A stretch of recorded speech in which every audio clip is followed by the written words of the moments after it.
from the School of International Service at American University and Matt Clemens from the Harvard Kennedy School to consider best practices in thinking about and exploring mid-career programs.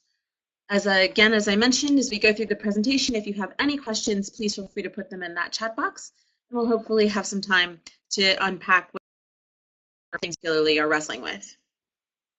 So as you think about mid-career programs, we really encourage you to do a good bit of discernment and try to make sure that you find the program that's the right fit for you.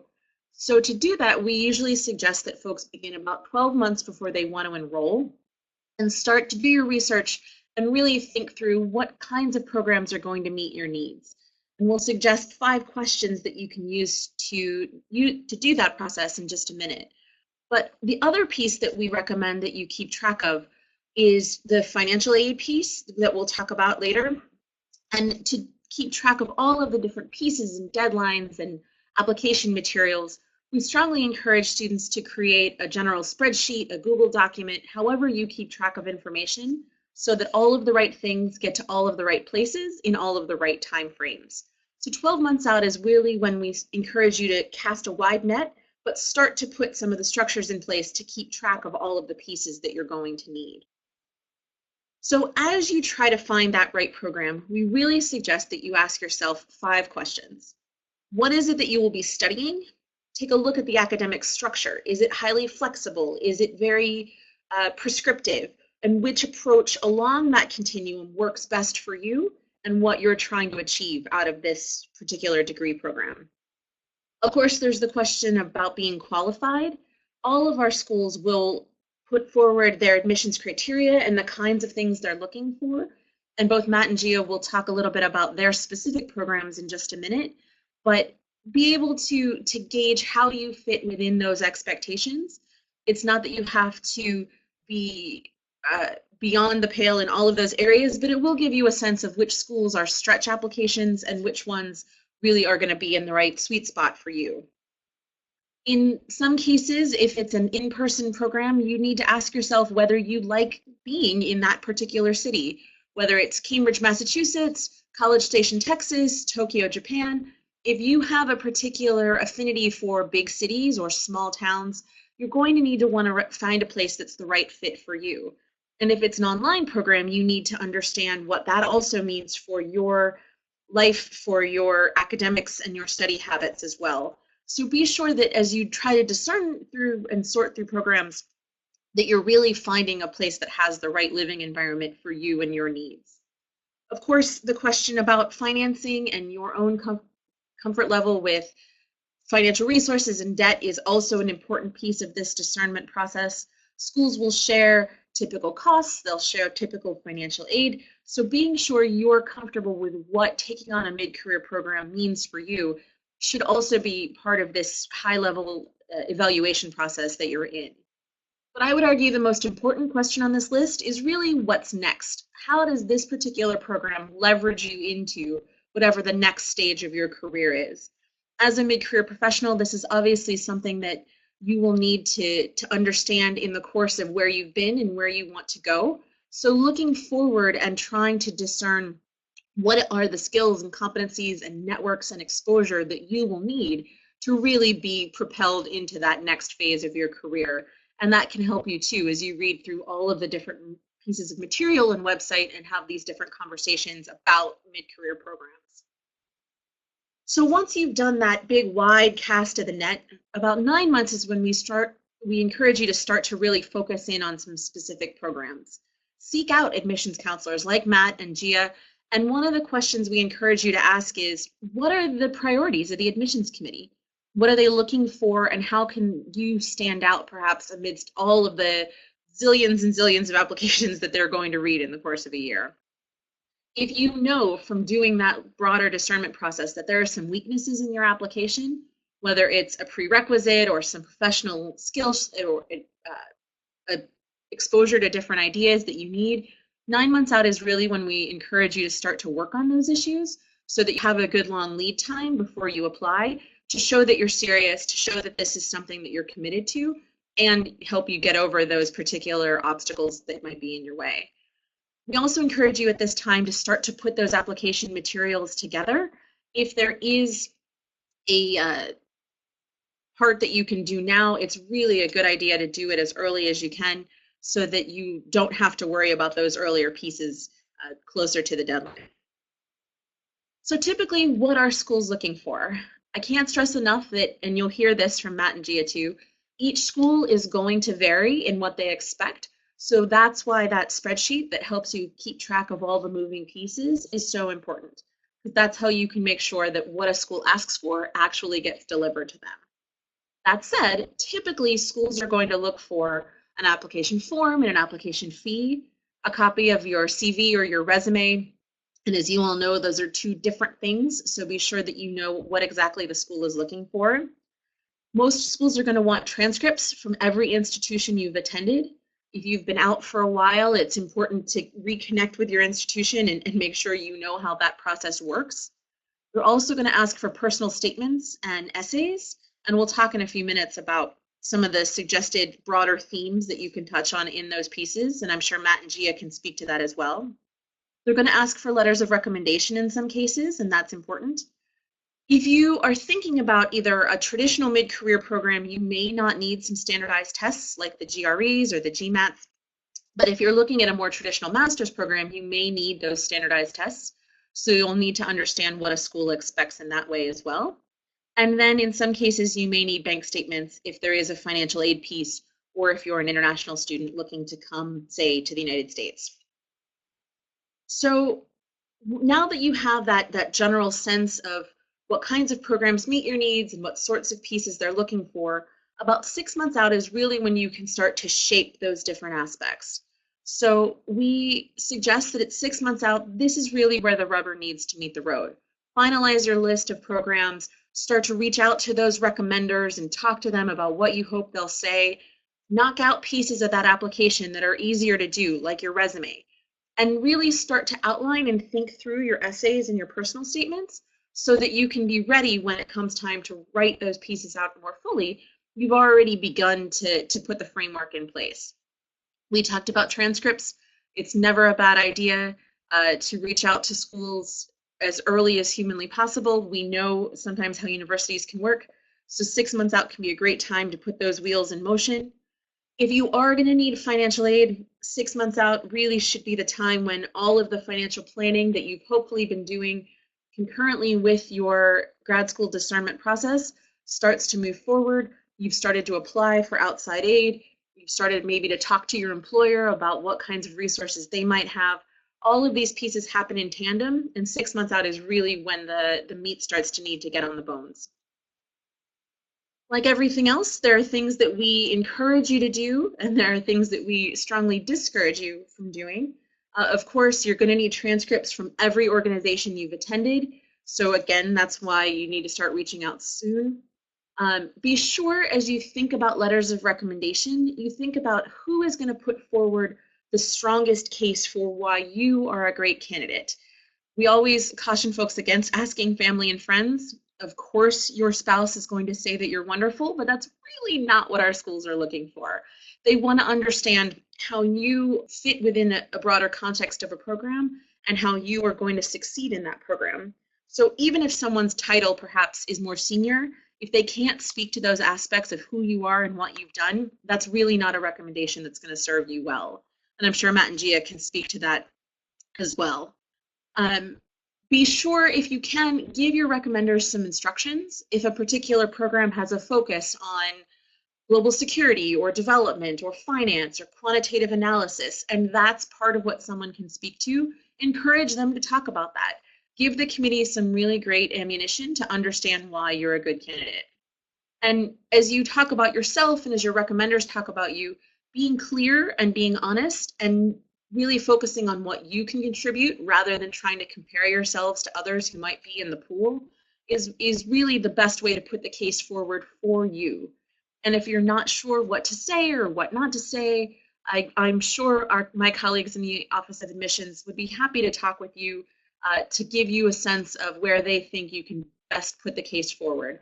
They don't want you to waste your time and they don't want to waste their time, so they want to be sure that you can make the case as best as you can.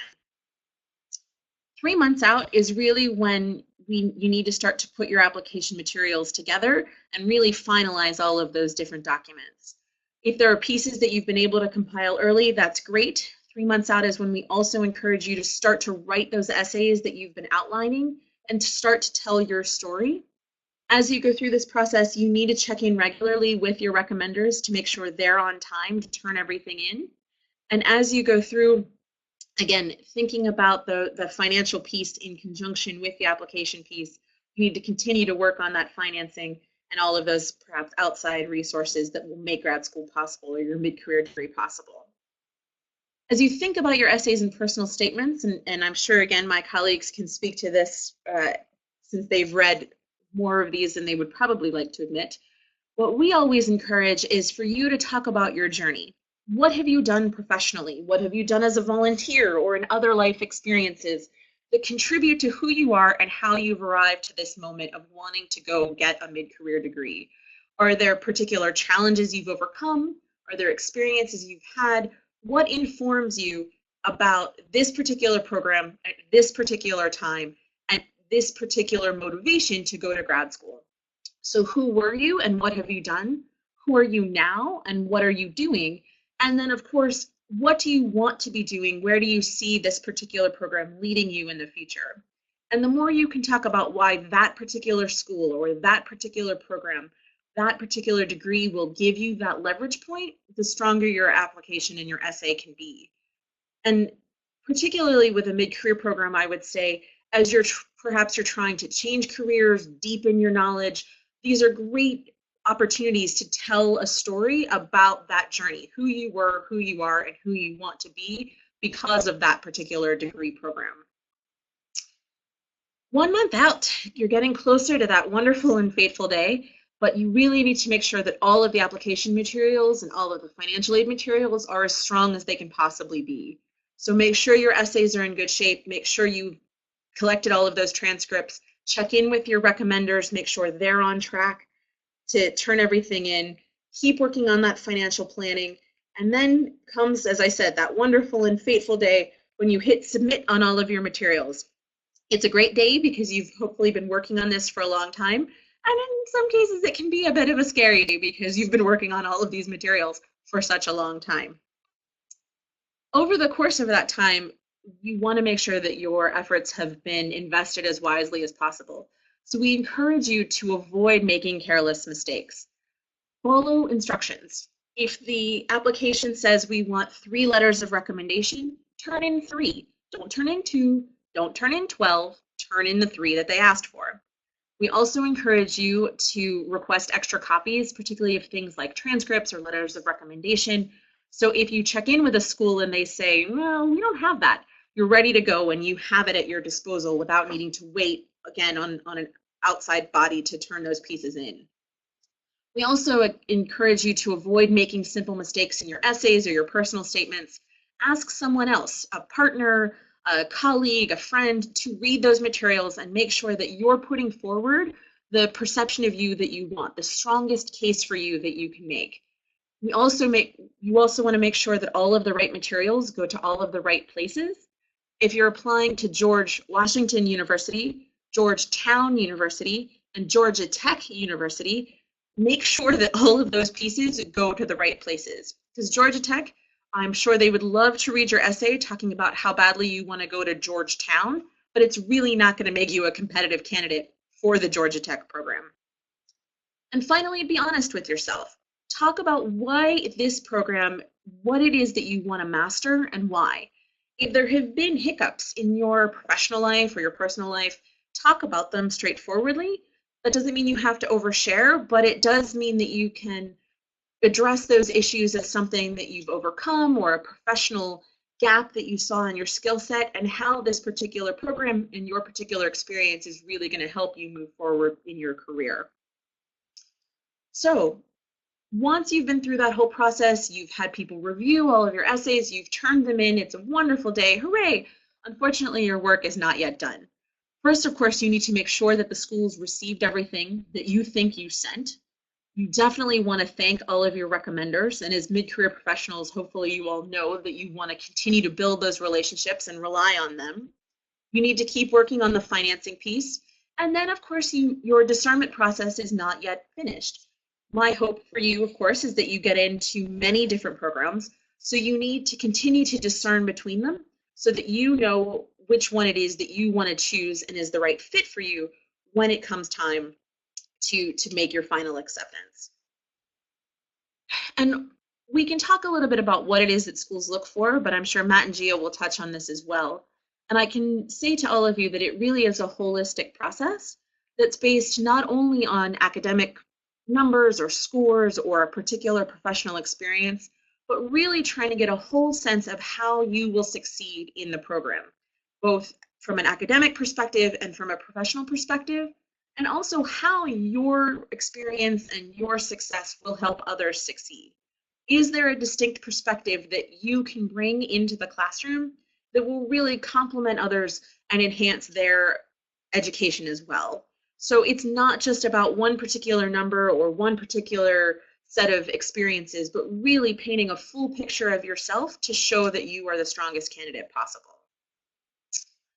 Of course, paying for school is always one of those issues, and some of these things may be more geared towards a traditional grad student, but Matt and Gia can also hopefully speak to how mid-career students might be able to cover the costs of their education. In some cases, it might be your employer. There might be external grants or loans or scholarships geared towards professionals who are trying to go back. There might be fellowships or other kinds of opportunities aimed at expanding the skill set of people in your area. So there's lots of different ways that you can make a mid-career degree program possible. And then the schools and the universities themselves may also have resources that they can invest in you so that you can continue this opportunity and journey. For those of you who are not currently working in international affairs, I did want to touch a little bit on many different kinds of opportunities that the field can bring. Most people know about opportunities in defense and diplomacy and development, but we see demand for a lot of the international affairs skill set in the energy sector, in the manufacturing sector, in science and technology and education and public communications. All because the international affairs degree is an interdisciplinary field, we know that our graduates go on to succeed in so many different sectors. And so a mid-career degree can help you change course or deepen your expertise in a particular area and really launch into a lot of different fields because of that historic, economic, political, social, and many other factors that we are woven into an international affairs curriculum. And I know that Matt and Gia will touch on that too. So with that, I'm delighted to turn the floor over to Matt Clemens from the Harvard Kennedy School. Again, and I see this is already coming in, which is great. If you have questions, please feel free to type them in that chat box at the bottom of your screen. Matt.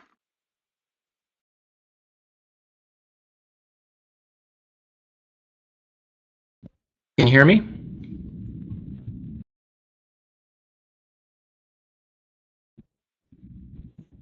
All right, can I confirm that you can hear me? Yes, we can. Yes, we can. All right, perfect. So I guess the number one reason I will start that you should attend the Harvard Kennedy School is that it's sunny today, which is what the weather is like every day in Cambridge, Massachusetts. Actually, nothing could be further from the truth. One of the things about graduate school that you will need to prepare as well is clothing. People don't talk about that a lot, but Cambridge can be known to be a little cold, but it's also a great environment to study in. But to start off, Carmen was talking about the different kinds of programs, and I will say that the Harvard Kennedy School mid-career program is a residential program only. And that means if candidates choose to apply and are admitted, they will need to spend 10 months with us, which includes a summer session, which you can kind of look at as a re-entry program. Many mid-career professionals have been out of school for many years, and the intensive summer program is a way to knock off the rust, and so people join us early and complete that intensive summer program. There then is a 2-week break before the 2 full academic semesters begin. And we also have something called January term, and many of our mid-career students will actually choose to engage in that because of the fact that 10 months is not very long and they want to make the most of the program, and so they may spend those 2 full academic semesters plus a 3-week opportunity sandwiched between those 2 semesters in order to take classes. So at this time we have no distance or online degree programs. Everything does need to be taken here. One characteristic of our mid-career program is it's very flexible in terms of the courses that one takes. Not only does that mean at the Harvard Kennedy School, but it also means across Harvard, MIT, and Tufts. MIT is 2 subway stops to the south, Tufts is 2 subway stops to the north, and classes at those 2 institutions are also open to our students, and we definitely encourage our students to kind of cross-pollinate and take courses there. And then, of course, we have some of the finest professional schools in the world: Harvard Business, Harvard Law, Public Health, Education, Design, and mid-career students can also take classes at across Harvard as well. The mid-career program has no core curriculum, meaning students will choose classes that they think are relevant to their own career development. We do have what we call subject areas or particular course areas that we would like students to be competent in or to take courses in, and you will need to fulfill requirements from those areas. But even within those areas, such as management, the course that you would take would be up to you. So although we would prescribe an area, you have the opportunity as a mid-career student to take the course that is relevant to your own professional development and goals. Some of the most popular coursework that our mid-career students speak about relates to kind of what we call soft subject matter. You have your hard subject matter like econ and stats, things that are very numbers-centric and rely on data crunching. And then you have those soft skills where there's no one way to manage that's going to lead to success. You'll study many different management styles, leadership, negotiation, and decision-making, and have the opportunity to really go in depth to learn more about yourself and also others, so that when you graduate, you're in a position with those soft skills in order to affect change as you wish to. So moving on to the next slide, Carmen. We attract a very deep applicant pool in terms of our mid-career program. The average age of a mid-career student is around 39, and the average years of experience is around 13. In order to apply to the program, a candidate needs to possess 7 years of full-time work experience. That's a mandatory requirement to apply. And while we certainly do have some candidates who are on the lower end of the work experience spectrum receive admission, you can see by the averages that the individuals who join us generally have achieved a very high level of success within their careers, are on a leadership pathway. And one way to describe the mid-career program at the Kennedy School is we're not looking necessarily to develop leaders. We are looking to take people who are already leaders, and we want to take them to the next level. Roughly 50% of our class is international. 93 citizenships are represented in our admit pool that will be joining us this coming year. So it's a tremendous opportunity, again, having that residential experience to day by day spend time with individuals who come from all over the world. And one of the things that our students talk the most about in terms of the enjoyment of the program are the relationships that they get to develop with their classmates and the perspectives that they gain from that, and being side by side with them on a day-to-day basis, sharing dinner with them. And many of our mid-career students also bring their spouses or significant others and even children to Cambridge, and they often talk about the richness of that as well. One other side benefit that we don't talk about a lot, but that does exist, is significant others and spouses do have the ability to audit courses across the university. And in one case, interestingly enough, the spouse of one of our mid-career candidates audited a few Kennedy School classes dealing with how to run for office, and the spouse of the mid-career student actually ended up running for public office in the United States. And so you never know what opportunities might be available if you choose to bring individuals with you to Cambridge. Next slide, Carmen.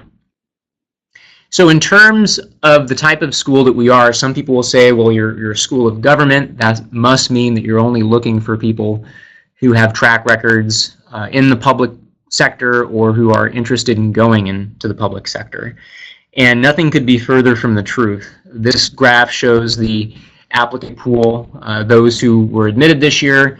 You can see from a variety of different sectors. We have 23% private sector, 18% not-for-profit, and then you can see the split among other government agencies, media, and academia as well. And we don't prefer a particular sector. What we do prefer when we're reading an application is a narrative and a story about how you already have worked on behalf of causes greater than your own and own development, and how you hope to do that in the future.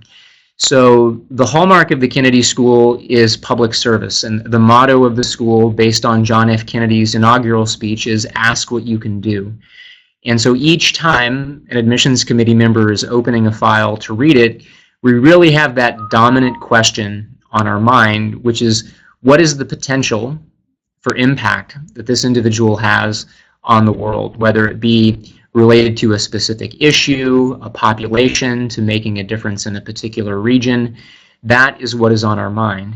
And to use an example, we have had people who have come from the private sector and have seen the impact the crisis in the economic crisis that took part in past years had upon the lives of people, and they can bring that private skill set to the Kennedy School, and they're looking to enact change in order to make systems more stable and maybe even a little bit more regulated, so that they do have the opportunity to navigate those crises without having a negative impact upon the lives of others. So while it's certainly normal for us to see people who come from the public and not-for-profit sectors, it's also pretty natural and normal for people from the private sector to be drawn to the Kennedy School as well, and they have a lot of success here. Next slide. So what we look for in terms of candidates, I've talked about it a little bit already. We do seek out individuals who do have established leadership records, and we do not define leadership in a single way. It doesn't mean that you are the director or the boss or the person that sits on the top of the organizational chart. A lot of the leadership of candidates actually comes out in letters of recommendation, where those writing those letters will talk about those abilities and how they're demonstrated. And it, again, may not be necessarily related to title. It can be more on the impact and the influence that you have on how an organization operates, how decisions are made, how money is spent, and the type of impact you've also had over the course of your career. And we can see a little bit of that through changes in positions and your career history and that sort of thing. But leadership is definitely something that stands out. Commitment to public service is also important.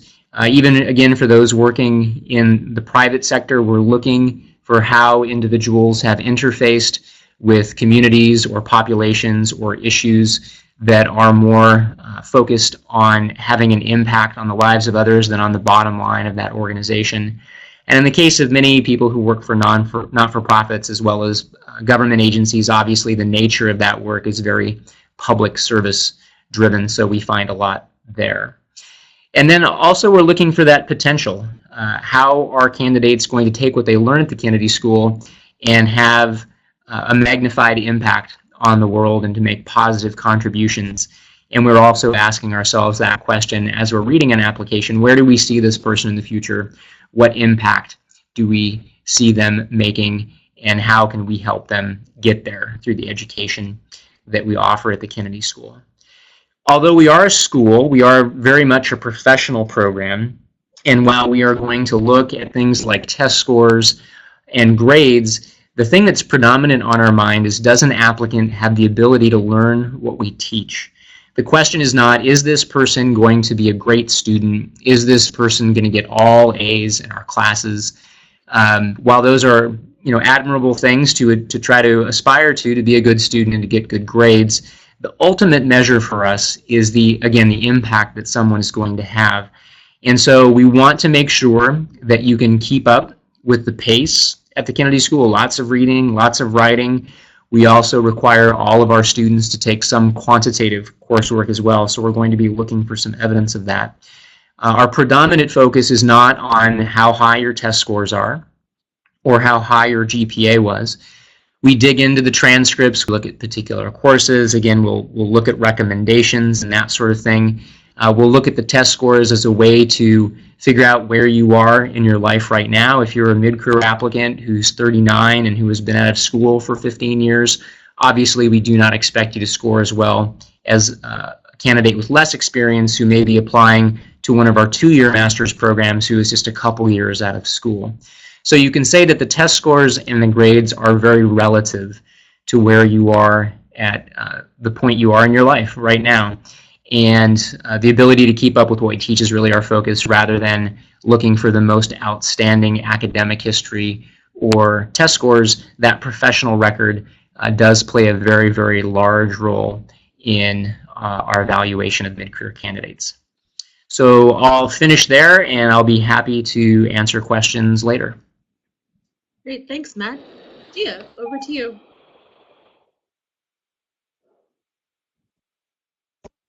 Can you hear me? Yes.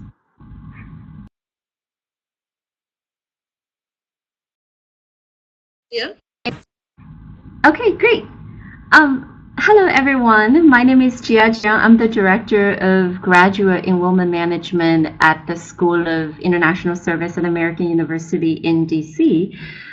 Being an interdisciplinary School of International Relations, SIS really tries to examine different issues in international relations with different lenses, right? So what this means is that, at the School of International Service, the faculty that will be working with you are not just political scientists.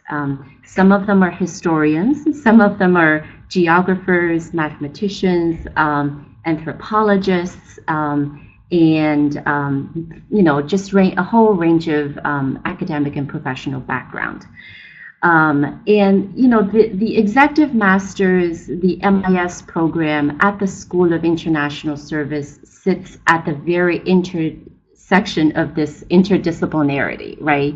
So what this means is that in addition to, the building blocks of international relations that you will learn from us, and in addition to the professional skills that you're looking to get out of this program, you are going to have a fair amount of flexibility to really tailor design a concentration to, reflect something that you really wanted to do and you really wanted to get out of this graduate experience.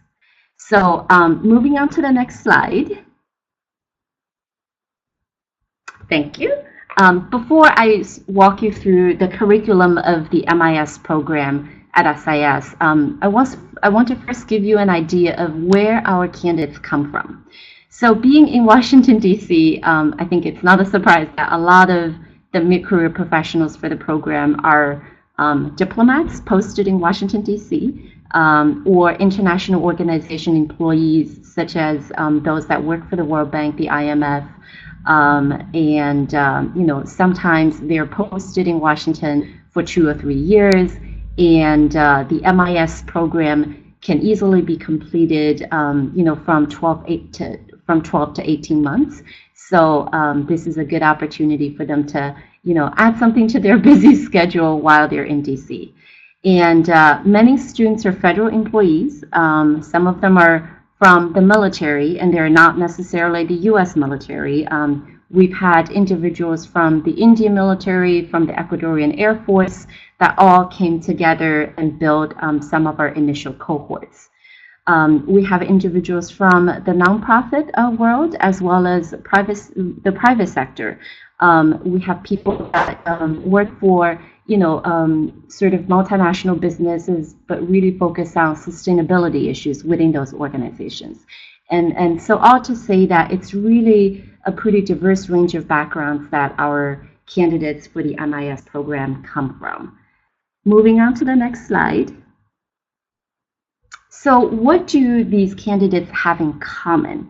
Number one is that, which is also the requirement for the MIS program, is that, all candidates have to have at least 7 years of post-graduation full-time work experience. And a lot of times they're seeking for the next level of career advancement.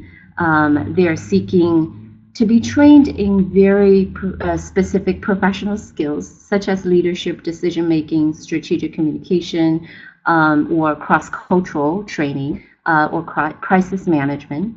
And others may have been involved in a lot of, let's say, social entrepreneurship initiatives in the domestic setting, and they're trying to scale it up and try to build out the international dimension of their existing work. And what else do they have in common?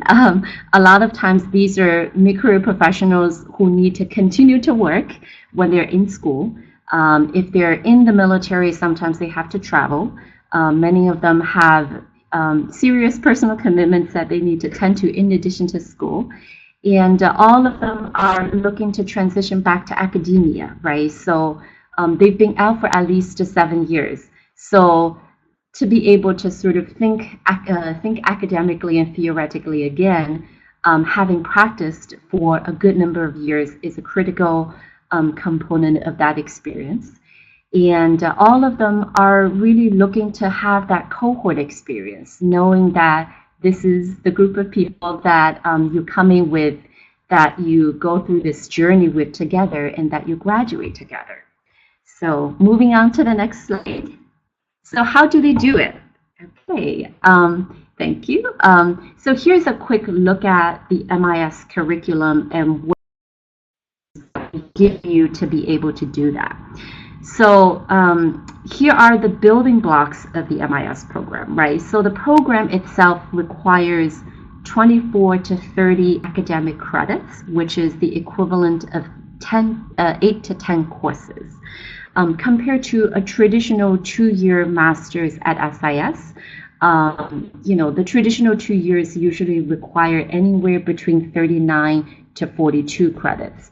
So at the maximum, the MIS program is allowing you to do 24 credits, 18 credits less if you're doing it 24. And I'll explain what are the scenarios for you to do the 24 versus the 30.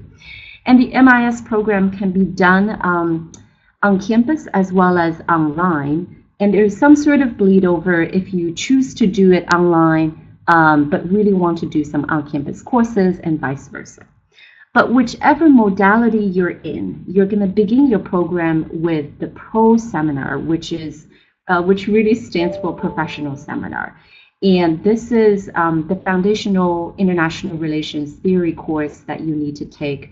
And we kind of think of it as a bridge course, right? I talked a little bit about how you've been practicing all these years and now you're coming back to academia. So Pro Sem 1 is sort of the grounding course that helps you bridge that gap. There's something called the executive leadership, which is an immersion program, an immersion course that counts for 3 credit hours, just like a regular class.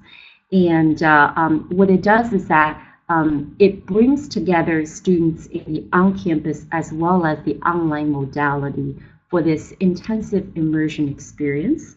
And the experience is going to begin with a 4-day, all-day intensive experience on campus and in the entire Washington, D.C. So we'll take you to industries, take you to meet thought leaders and other professionals and alumni that SIS has in the entire Washington, D.C. area. You work together closely for 4 days, and then you have a 15-week of online component to wrap up the rest of this leadership training. We'll talk a little bit more about that later, but that's the second building block of the MIS program.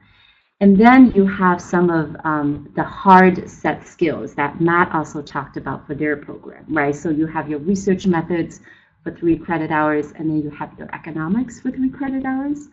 And then you have your concentration. So this is where you get to really look at the entire pool of expertise and courses across the entire SIS to figure out what it is that you can tailor design. So essentially, now that you have you have your bridge course under your belt, you have the hard set skills under your belt, and this is where you dive into the thematic areas, right? So if you really want to look at, post-conflict reconstruction in a certain country, for example, you can take a couple of courses from our Peace and Conflict Resolution program, a couple of courses from the International Development Program, and maybe add in a regional course to fulfill this concentration. And then there are many examples that that you can do, and we'll have a few scenarios for you later on as well. And then you have something called electives, which is 6 credits total, and it's the equivalent of 2 courses. So remember, we talked about how the MIS program is really from 24 to 30 credits. This is where the 24 credits come into play. Is if you have substantial relevant experience in the field of international relations, you can essentially petition to be granted 6 credits of advanced standing based on that experience. So what it essentially means is that you could have 6 credits, quote unquote, waived based on your former experience, and this is really where if you do have the 6 credits recognized, you will not have to complete the 6 credits of elective listed here. And then your program is going to culminate in 3 credits of capstone, which can be done in the form of a practicum. It's a consulting project that you do with a real-world client, or a substantial research paper if you're looking for something that's more intensely research in nature. Okay, moving on to the next slide. Is that we talked about the leadership, and if you remember the blue arrow from the previous slide, right? This is the Executive Leadership Immersion program that actually takes place twice a year. So if you begin the MIS program fall of 2017, you could actually do the Immersion program just before you start the program in late August. And if you begin the program in spring of 2018, you could opt to do the Immersion program in late April. And again, this is a 4-day intensive experience in person, bringing in students from the on-campus as well as the online modality. And then you essentially branch off and complete the rest of the training for 15 weeks online. And the Immersion program really comprises of, the executive leadership class, and then it has site visits for 11 groups. So we essentially, organize students into 11 groups. Well, organize students into multiple groups, but you have 11 groups of themes to choose from. And within each group, you're going to have multiple clients and professional organizations that you can visit with. And it also includes a career panel if you opt to do the Immersion program in the spring. And the Immersion will wrap up in networking, a great networking event, connecting you to all of the practitioners and alums as well as students in the program. So moving on to the next slide. And we talk about the sample, the concentration that you can tailor design for the MIS program, and here are some examples, right? So a lot of students are interested in global security or U.S. foreign policy and national security. Others want to design a concentration in international development or possibly international negotiation and conflict resolution. And like I said, that this is where you look at the entire pool of classes available at SIS. So here are really just some of the examples that you can do. And moving on, here is a quick sketch of a timeline for the MIS program. And again, this is just to give you an idea, right? If let's say the you're completing the MIS program for 30 credits, beginning your programming fall of 2017, assuming that you're still going to be working on the side as a full-time professional and going to school part-time, if you take 2 courses every semester, you will be completing the entire program over the course of 5 semesters because you're completing 6 credits per semester for a total of 30. Assuming that you have 6 credits of advanced standing, which means you're completing the program in 24 credits, And being a part-time student, you would actually complete the program in 4 consecutive semesters. Now, this is all possible because you have the option of starting in the spring, not just in the fall, and that over 70% of the on-campus classes at SIS are offered at 5:30 or later, and that you do have the ability to take online courses even if you're an on-campus student. So there's a fair amount of flexibility, taking into consideration other commitments and work schedules. Okay, moving on to the last slide. And here's a quick rundown of the required materials.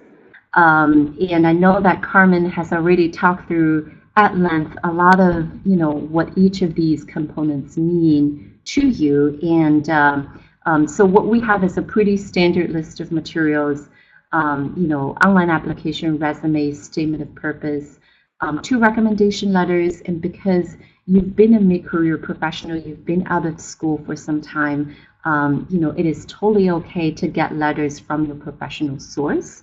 But given that you are still completing an academic degree, working with scholar practitioners, to the best you can, if you can give, like Carmen said, give some guidance to your professional recommenders and, have them help us understand your academic potential and some of the academic skills you may have utilized in your professional capacity, that would be really helpful. We need, transcripts from all the higher education institutions you've attended, and we will ask for an application fee. However, there are certain categories for application fee waivers. If you are a return Peace Corps volunteer, if you're a AmeriCorps volunteer, if you were a AmeriCorps volunteer, if you're a first-generation college student, your application fee is waived, and there are spaces in the online application that will allow you to self-identify, and you will get an application fee waiver at the end. And then we have 2 admission cycles for the MIS deadline, and I have our application contact information listed below. So with that, I will open up to questions as well. Great, thank you, Gia. And we do have some good questions coming in, and for the folks that are with us, please feel free to type answers in our chat box. I do want to draw your attention to website list of our other upcoming events. July 8th. We will have an online where you can talk more specifically with APSIA schools and start to build those relationships with them so that you can discern what program is doing. On our website, we also have profiles of all of our member and affiliated schools, ideas for different kinds of careers, and some tips on what might lead into those fields, and then some fellowship and scholarship ideas. We regularly post opportunities and ideas on social media, and you can see the full range of different channels that we're on. We will be emailing these slides out to everybody afterwards, so let's turn to questions. One of our attendees was wondering whether mid-career students should still apply for FAFSA. Matt, do you want to take that one? Sure. Just confirming that you can hear me? Mm-hmm. Okay. So if you are a U.S. citizen or a permanent resident, we strongly recommend filing the free application for federal student aid, or what is known as the FAFSA, because it may open channels of funding that may be beneficial to securing, for example, a private loan. Some federal loans have benefits that may be better than what you would find with a private loan, for example. In the case of most graduate students, it's not going to be like undergraduate studies where you maybe have access to something like a Pell Grant, which is funding that does not need to be repaid. But the FAFSA may also be used by the Financial Aid Office in order to determine your need. And even though in the case of the Kennedy School, for example, our financial aid is predominantly merit-based, we also try to look at the need when we are awarding funding, and so we are sensitive to that information, and we would get that information from the FAFSA. For international students, we do have, and actually I should say both for domestic and international students, we do have a separate financial aid application. Some schools will wrap their admissions application and financial aid application together. For us, it is a separate process, and we will try to determine the need of international students through responses to our financial aid application. Great. One additional question for you, Matt. Student was wondering about the ability to take courses at Tufts and MIT, and whether those would also be mid-career professionals in class with them, or it would be undergrads and others, whomever signs up for the class. So when it comes to cross-registering for courses, it's obviously going to be largely dependent upon the kind of course that you are registering for. For example, if you were wanting to take a course at the Sloan's Management at MIT, the Sloan School is a professional MBA program, and so you can basically make the assumption that you are going to be in class with MBA students. Very rarely, a mid-career student may choose to take an undergraduate course. I would say, off the top of my head, I really can't recall anything other than a language course in that instance. But when you are cross-registering, you do have the opportunity oftentimes to view the syllabus for that class and to pose questions to that particular school about the content of the class, what type of students are taking it, and that sort of thing. But the vast majority of our mid-career students are taking courses at other professional schools, and professional schools are for individuals who have already obtained an undergraduate degree, and so you're going to find yourself in classes with people somewhat similar position. Most MBA programs, I think you'll find, at least full-time MBA programs like MIT and HBS, the average age of students in those programs is around 27 or 28. And so if you are a mid-career professional and you're 39, yes, the candidates or students in those courses are likely to have less experience than you. However, they will have already earned their undergraduate degree and have several years of work experience. Great, thank you. Gia, we have a question for you. Does American U offer full tuition scholarships? Thank you, Carmen. Can I first add something to the FAFSA question? Sure. So especially for those of you who are looking for mid-career executive masters, and that you may be looking at programs more than just Harvard in a year, you can apply for FAFSA for the most part as a U.S. permanent resident or citizen, but do make sure that if you're also going to be working full-time and going to school part-time, FAFSA typically has a minimum number of credits required for you to be eligible for FAFSA. So just make sure that you do research and understand what that threshold is. Okay, so to the question about scholarships is that SIS typically does not offer full scholarships. But given that the MIS program already involves a pretty significant reduction of credits, we try to help students understand that there is some sort of saving for tuition right then and there. But that being said, we do have a small amount of scholarship that is available to students in the executive master's program. So we really encourage you to apply early rather than by the deadline of July, just because a lot of our funding is on a first-come, first-served basis. Looking at the entire pool, you can apply, the earlier we can add you to the pool for consideration. And various students have done have received different types of funding in the past. For the MIS program, some of them, received 10% or 20%, or some of them received 50%. So it really depends on the strength of your application as well as the timing of your application. Thank you. And Gia, one other question directed at you. They were wondering whether a student can study abroad for a year and then complete the program in DC, such as others have, or do you have to be in DC the whole time? Right. So honestly, I think the study abroad component is much more easily accommodated in a 2-year program, simply because typically executive masters are shorter in duration, and you only have about a year to a year and a half to really complete the program. So spending a year entirely overseas is not a practical scenario in this particular context. But studying abroad is possible. Studying abroad for 1 semester is possible, or really, try to think about doing the practicum component of the MIS program, which is the consulting project, in the summer overseas, so that you're still getting some, extensive international experience overseas, and you're doing that in a group setting that's very targeted towards your program. Great, thank you. And one last question for both of you, and Gia, I'll ask you to answer first, and then Matt, I'll turn your mic back on.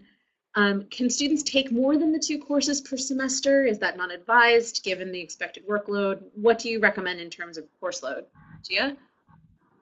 Right. So I laid out the 2-course threshold simply because many of our MIS students are working professionals, but there's nothing.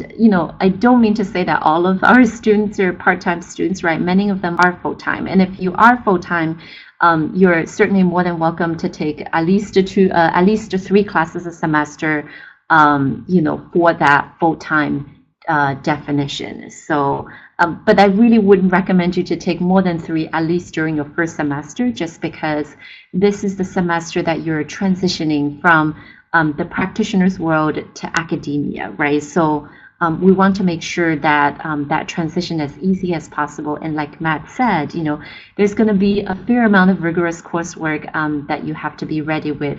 So without taking on too much too soon, we want you to be thinking about those additional coursework starting your second semester.